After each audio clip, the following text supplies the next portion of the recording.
જય મુરલીધર, હું આમાભાઈ આહિર. કેમ છો બધા? મજામાં? મારે આજના આ વિડીયોમાં વાત કરવી છે માલધારી સમુદાયના હકોની. માલધારી સમુદાય જે ગીરના જંગલમાં, બરડાના જંગલમાં અને આલેશના જંગલમાં વસે છે, એ માલધારી સમુદાયને 1956થી જે એસટી કેટેગરીના દરજ્જામાં લીધા છે. આજની આ સરકાર એ માલધારીનો એસટીનો દરજ્જો છીનવા માગે છે. હમણાં તાજેતરમાં વિધાનસભામાં આપણા નાણામંત્રીએ આની એક જાહેરાત કરી કે જંગલ વિસ્તારમાં વસતા બરડા જંગલ, ગીર જંગલ ને આલેચના જંગલમાં વસતા માલધારી સમુદાયને એસટીની કેટેગરીમાંથી ખસેડીને ઓબીસીની કેટેગરીમાં લાવવામાં આવશે. આવું બયાન આપણા નાણામંત્રી આપ્યું. આ દેશની સરકારને મારે ખાસ કહેવાનું છે, આ રાજ્યની સરકારને મારે ખાસ કહેવાનું છે કે માલધારી સમુદાયનો હક તમે છીનવાની વાત કરો છો. અરે માલધારી સમુદાય તો હંમેશા તમારી સાથે ઊભો રહ્યો છે. માલધારી સમુદાયનું આ દેશને બહુ મોટું યોગદાન છે. આજે નરેન્દ્રભાઈ મોદી આપણા વડાપ્રધાન જ્યારે બહાર જાય છે ત્યારે શું બોલે છે ને શું ભાષણ આપે છે, એનું હમણાં તમને હું તાજેતરનું એક ભાષણ બોલું કે આપણા નરેન્દ્રભાઈ શું કહે છે બહાર, અને એનું તમને ખ્યાલ આવશે. નરેન્દ્રભાઈ હમણાં તાજેતરમાં આઉટ ઓફ કન્ટ્રીમાં આ ભાષણ આપેલું. India is the largest producer of the milk in the world. વર્લ્ડની અંદર આખા વર્લ્ડમાં દૂધ પ્રોડ્યુસર કરતો ઇન્ડિયા પહેલા નંબરનો દેશ છે. બીજું એણે વાક્ય કીધેલું, Amul dairy is A largest dairy in the world in the field of milk production. દૂધ ક્ષેત્રમાં મિલ્ક પ્રોડક્શન કરતી વર્લ્ડમાં મોટામાં મોટી ડેરી એટલે અમૂલ. ત્રીજું એણે વાક્ય કીધેલું કે India's milk federation is one of the largest in the world. આજે ઇન્ડિયન મિલ્ક ફેડરેશન છે એ વર્લ્ડમાં મોટામાં મોટું ફેડરેશન છે, મિલ્ક ફેડરેશન.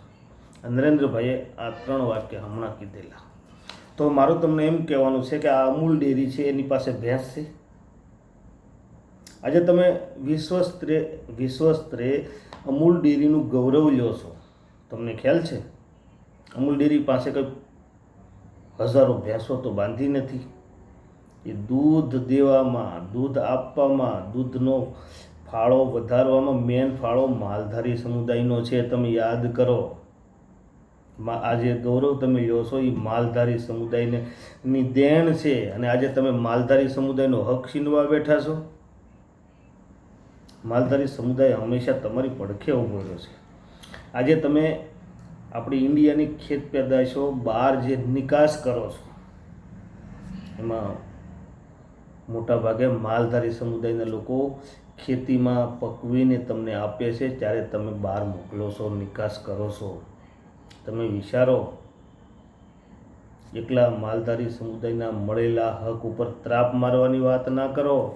બીજા નંબરમાં કે આ ત્રાપ મારવાનું કારણ તો થોડા ટાઈમ પહેલાં એસટી સમુદાય, અમુક વિસ્તારના અમુક લોકો, એસટી સમુદાયના લોકો જાગ્યા ઊંઘમાંથી. ખ્યાલ લે, આ એસટી સમુદાયનો દરજ્જો તો અમને મળેલો છે, પણ ગીરમાં વસતા માલધારી લોકોને પણ મળેલો છે. તો આમાં અમારી જે સીટો છે એ તો કપાઈ જાય છે, માલધારીને બી મળેલો છે તો, લેકિન બંનેને એક સાથે જ મળેલો. એ લોકોને એ જ ટાઈમે મળેલો, માલધારીને એ જ ટાઈમે મળેલો. તો એ લોકોએ છીનવાની વાત સરકારને કરી, ઘણી બધી અરજીઓ કરીને ઘણું બધું એવું કર્યું. તો સરકાર એ સમુદાયને ખુશ કરવા માટે, ખુશ રાખવા માટે માલધારી સમુદાયનો એસટી કેટેગરીનો દરજ્જો છીનવાની વાત કરે છે. તો મારે આ સરકારને કહેવું છે કે આ દેશમાં માલધારી સમુદાયનું મોટામાં મોટું યોગદાન છે.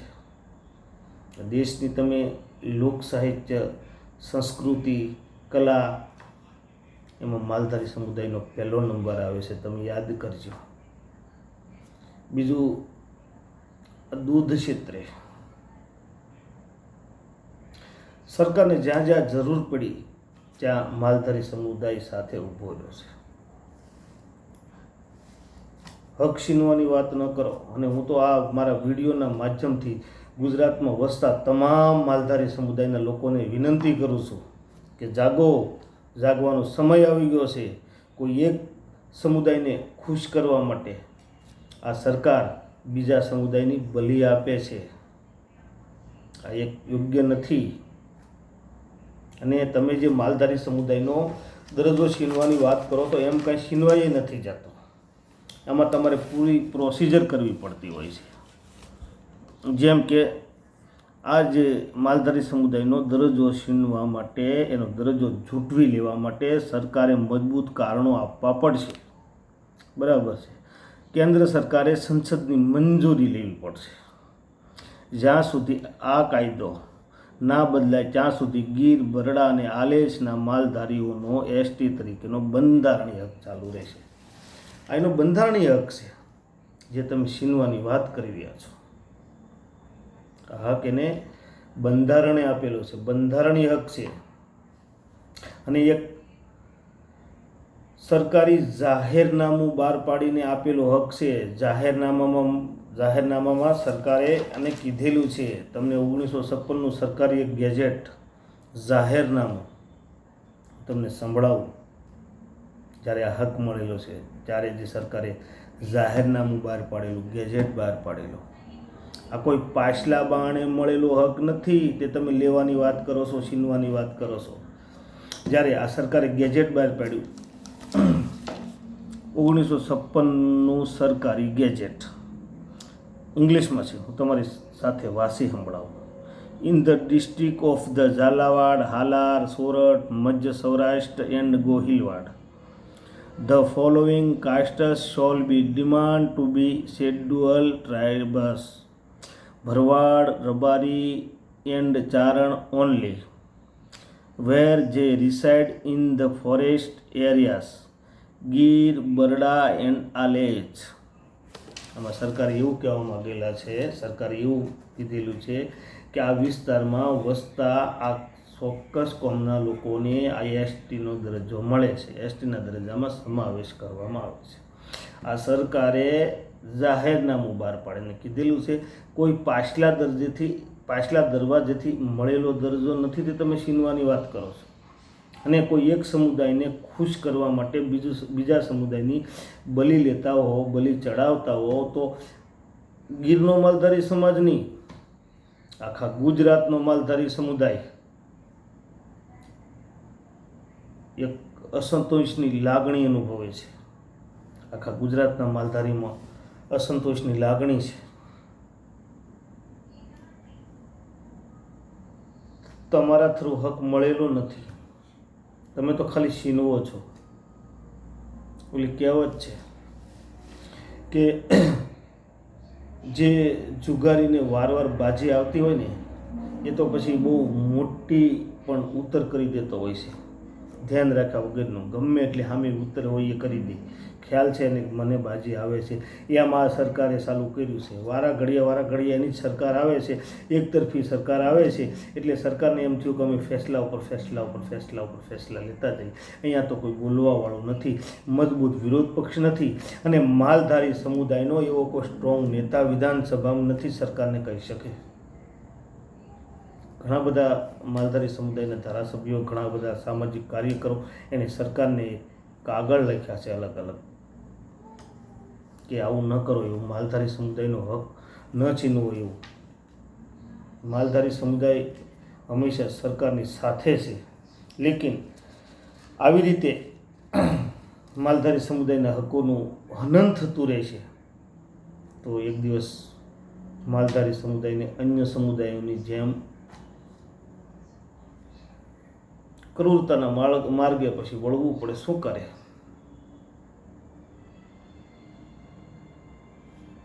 હું આ દેશની સરકારને રિક્વેસ્ટ કરું છું, મોદી સરકારને રિક્વેસ્ટ કરું છું કે તમે જેનું ગૌરવ લ્યો છો, જે આ દેશની સંસ્કૃતિનું,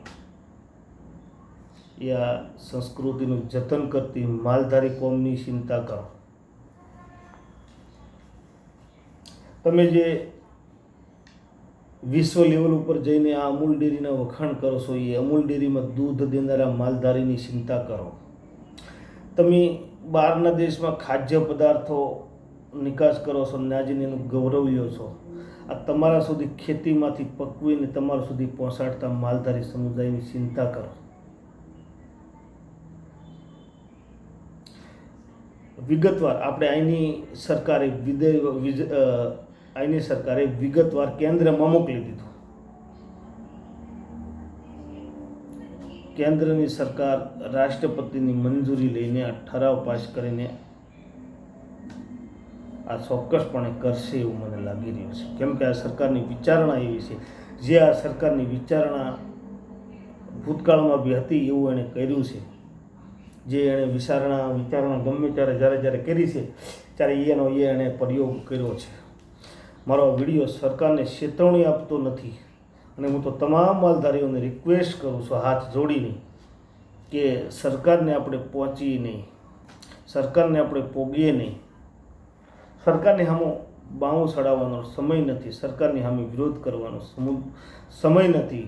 લેકિન આ આજની ભાજપ સરકાર આપણો હક છીનવી લે છે. આપણા હકની ઉપર તરાપ તો એણે મારી જ દીધી, છીનવવાનો બાકી છે. આપણો હક એ છીનવી લે છે. તો આવનારી ચૂંટણીઓમાં મતદાન કરવામાં ખાસ ધ્યાન રાખજો. એ અમારા વિડીયોના માધ્યમથી હું આપને કહી રહ્યો છું. મારો માલધારી સમુદાય ભોળો છે. ભોળપની ચિંતા સરકારને નથી. મારા માલધારી સમુદાય તમામને હક મળેલો નથી. જંગલ વિસ્તારમાં વસતા માલધારીઓને જ ખાલી આ હક મળેલો છે. લેકિન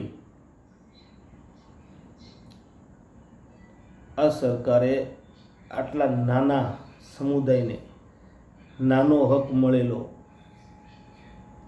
એ પણ છીનવાની કોશિશ કંઈ ને કંઈ થઈ રહી છે. એટલે હવે માલધારી સમુદાયમાં એકતાની ખાસ જરૂર છે.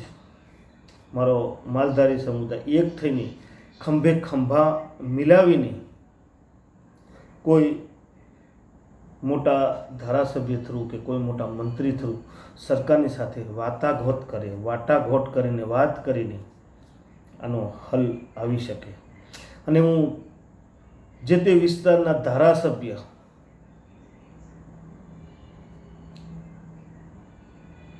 જો પણ સિટિંગ એમએલએ છે કે કોઈ પણ પાર્ટીના અલગ અલગ એમએલએ છે, હું તમામને રિક્વેસ્ટ કરું છું, તમારા એરિયામાં માલધારી સમુદાયના હકો છીનવાય છે, આપ શ્રી થોડી વિધાનસભામાં રિક્વેસ્ટ કરો અને માલધારી સમુદાયની વારે આવો. આવી રીતે હક છીનવાતા રહેશે તો ક્યાં સુધી સમાજ ચૂપ રહેશે? અને ત્યાં સુધી તમે આવી રીતે મત મેળવતા રહેશો. ગુજરાતમાં હરેક સમુદાયને નારાજ કરીને શું તમે સરકાર બનાવી શકશો? અને હું તો અમારા વિડીયોના માધ્યમથી કહેવા માગું છું કે જો હક છીનવાશે તો માલધારી સમુદાયનો દીકરો, એક પણ દીકરો તમને મત નહીં આપે. માલધારી સમુદાય પાસેથી મત મેળવવાનું સપનું ભૂલી જાજો. મારો માલધારી સમુદાય ભોળો છે, એની ભોળપનો તમે લાભ લીધો છે. કોઈ એક સમુદાયને ખુશ કરવા માટે બીજા સમુદાયનો હક છીનવી લ્યો છો તમે. વિચારો.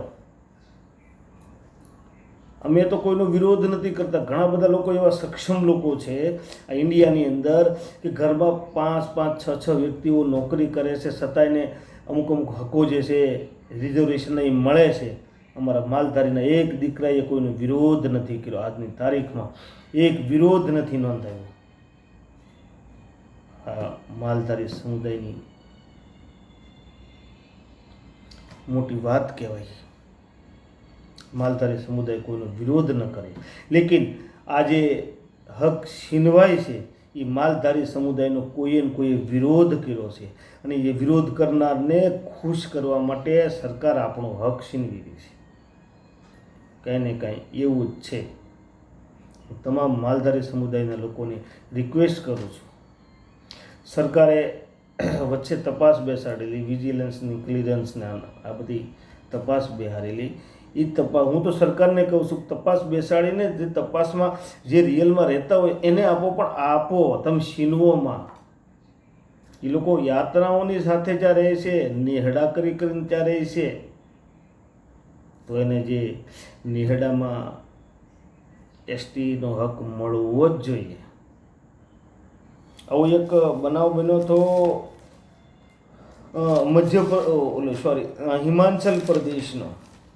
હિમાચલ પ્રદેશમાં હટી સમુદાય કરીને છે. હટી સમુદાય આવી રીતે જંગલમાં વસેલો છે અને દાયકાઓ સુધી એ સરકાર સામે હક માટે લડતો રહ્યો. છેલ્લે 2023-2024માં એસટીનો હક સરકારને આપવો પડ્યો. શેડ્યુલ ટ્રાઇબ્સનો હક સરકારને આપવો પડ્યો. ત્યાં લડીને હક લોકોએ લીધો અને અહીંયા અમને મળેલો હક છીનવાઈ જાય છે. કોઈ કહેવાવાળું નથી. સરકાર પણ જાણે છે, સારી રીતે ભલી ભાંતિથી જાણે છે કે માલધારી સમુદાયનો એક પણ એવો ધારાસભ્ય, મંત્રી કે કોઈ પણ અહીં વિધાનસભામાં બોલે એવો નથી. માલધારીના હકના તરફેણમાં કોઈ પણ માણસ વાત કરે એમ નથી. એ ખ્યાલ છે, સરકારને ખબર છે ને ભલી ભાંતિથી જાણે છે. એટલે તો આ હક માટે ત્રાપ મારી છે સરકારે. આપણા નાણામંત્રીએ આ વાતની રજૂઆત કરી છે, આનું એલાન કર્યું છે. એની બધી વિગત તમામ કેન્દ્રમાં મોકલી આપીએ છીએ એવું પણ કીધું છે. કેન્દ્ર જે પણ નિર્ણય કરશે એ રહેશે. તો હક આપનાર કોણ છે એ પણ હું તમને વાત કરું. 1948થી 1956 સુધી આપણે ગુજરાતના મુખ્યમંત્રી હતા. 1948થી 1956 સુધી યુએન ઢેબર, ઉસંગરાય નવલશંકર ઢેબર, એણે અહીંથી ભલામણો કરીને, સરકારને વાતચીત કરી, ભલામણો કરીને માલધારી સમુદાયને આ હક અપાયો હતો. પછી તો ઢેબર કમિશન એ થયું ને યુએન ઢેબરે હક અપાવેલો 1956માં. બરાબર ને અને આ હકથી માલધારી સમુદાયને ફાયદો શું, તો એની હું તમને વાત કરતો. તો આનો માલધારી સમુદાયને હકમાં ફાયદો, માલધારી સમુદાયને શિક્ષણ, મેડિકલ, એન્જિનિયરિંગ અને ઉચ્ચ અભ્યાસમાં અનામત બેઠકો અને ઓછી ફી. આ માલધારી સમુદાયને આ એસટીનો હક મળેલો છે, એમાં ફાયદો છે. બીજો ફાયદો તો નોકરીમાં જીપીએસસી અને અન્ય સરકારી ભરતીમાં 15% અનામત અને વય મર્યાદામાં છૂટછાટ. આ બીજો ફાયદો. ત્રીજો ફાયદો યોજનાઓ, આદિજાતિ વિકાસ નિગમ દ્વારા રોજગાર ધંધા માટે ખૂબ ઓછા વ્યાજે લોન આ મળે છે. બરાબર ને. ચોથું રાજકીય ક્ષેત્રે તો વિધાનસભા અને પંચાયતની ચૂંટણીઓમાં અનામત બેઠકો પરથી ચૂંટણી લડવાનો અધિકાર. આ એને બધા અધિકારો મળેલા છે એસટીના દરજ્જાની તહત. બરાબર છે. અને માલધારી સમુદાયની જે મળેલો હક છે, બંધારણીય હક છે, એને જે હક મળેલો છે એની તમને વાત કરું. The schedule castes and schedule tribes list modification order 1956માં બહાર પાડ્યો હતો. બરાબર છે. આ સંદેશમાં જ ગુજરાતના તત્કાલીન સૌરાષ્ટ્રના આ 3 વિસ્તારોમાં માલધારીઓનો સમાવેશ કરવામાં આવ્યો હતો. માલધારીના હક માટે બીજી કેટલીક કલમો જોડાયેલી છે. બરાબર. કલમ નંબર 15(4) તો એસટી માટે ખાસ જોગવાઈ જેમ કે શિક્ષણની. કલમ નંબર 16(6) તો સરકારી નોકરીમાં અનામતનો લાભ મેળવવો. પછી કલમ નંબર 46 તો આ કલમ સરકારને આદેશ આપે છે કે તેણે અનુસૂચિત જનજાતિના શૈક્ષણિક અને આર્થિક હિતોનું રક્ષણ કરવું જોઈએ. કલમ 46 બંધારણની કલમ છે 46 એવું કહેવા માગે છે કે અનુસૂચિત જનજાતિ એટલે એસટીના જો શૈક્ષણિક અને આર્થિક હિતોનું રક્ષણ, એના શિક્ષણનું ને આર્થિક હિત છે એનું રક્ષણ કરવું. પણ આ રક્ષણ કરવાને બદલે તો આ સરકાર તો છીનવે છે. તો હું આ સરકારને રિક્વેસ્ટ કરું છું, માલધારી સમુદાયનો હકને ન છીનવે અને બધાય ગુજરાતના તમામ માલધારી સમુદાયને જાગવાની જરૂર છે.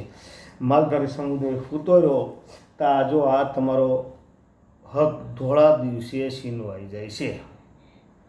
અને હર માલધારીએ એક વ્રત લેવાનું છે કે સરકાર આ હક આપણો છીનવી લે છે તો આપણે સરકારને જિંદગીમાં મત દેવાનું થતું નથી.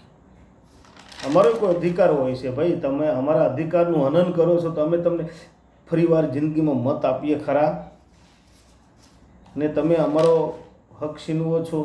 હિમાચલમાં તો હમણાં હટી સમુદાયને હક મળ્યો છે 2023-2024માં, એ દાયકાઓ સુધી લડતા, અને આ લોકોને મળેલો હક તમે છીનવો છો.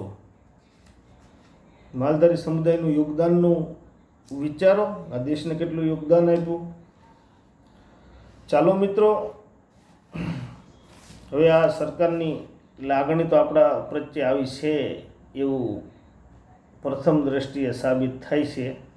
આપણે જોયું બધું, અને સરકારે જે આ આપણા હકની ઉપર, આપણા હકના આપણા જે આપણને રક્ષણ કરતો જે હક છે એના ઉપર ત્રાપ મારી છે. હવે આગળ જોઈએ શું થાય છે.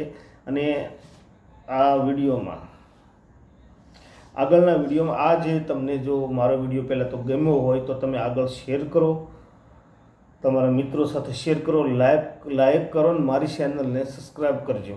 બરાબર. હવે આ વસ્તુમાં, આ વાતમાં, આ મુદ્દામાં, આ મેટરમાં કોઈ નવો વળાંક આવે તો હું તમને આગળના જે પણ વિડીયો બનાવીને હું તમને જણાવીશ કે આમાં શું ફેરફાર થયા છે, શું ફેરફાર થવાના છે, શું નહીં થવાના, કે શું આગળના ટાઈમમાં થવાના છે.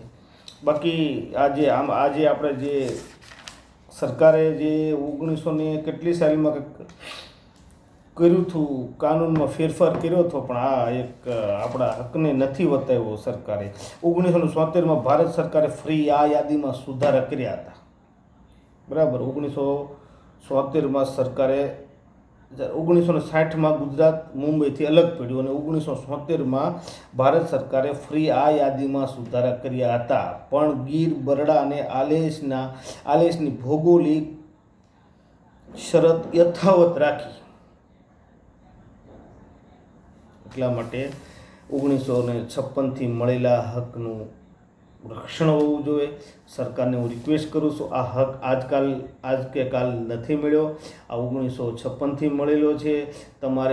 તમારી સરકારે કે તમે નથી આપ્યો, જે તે ટાઈમની તત્કાલીન કેન્દ્ર સરકારે આપેલો છે, તો એ ટાઈમના તત્કાલીન રાષ્ટ્રપતિ છે એની મંજૂરીથી મળેલો છે, સંસદની મંજૂરીથી મળેલો છે. આ કોઈ પાછલા બાણેથી નથી મળેલો તે તમે આ હકને છીનવાની વાત કરો છો. હું મારા તમામ માલધારીને હાથ જોડીને રિક્વેસ્ટ કરું છું, શાંતિ રાખજો. શાંતિનો સમય છે, પણ સરકાર હક છીનશે, આપણો છીનવી લેશે તો પછી આપણે સરકાર સાથે રહેવાથી કોઈ ફાયદો નથી. આ અમારા વિડીયોના માધ્યમથી તમને કહ્યું. જય દ્વારકાધીશ, જય શ્રી કૃષ્ણ, જય વડવાળા, જય ઠાકર, જય માતાજી.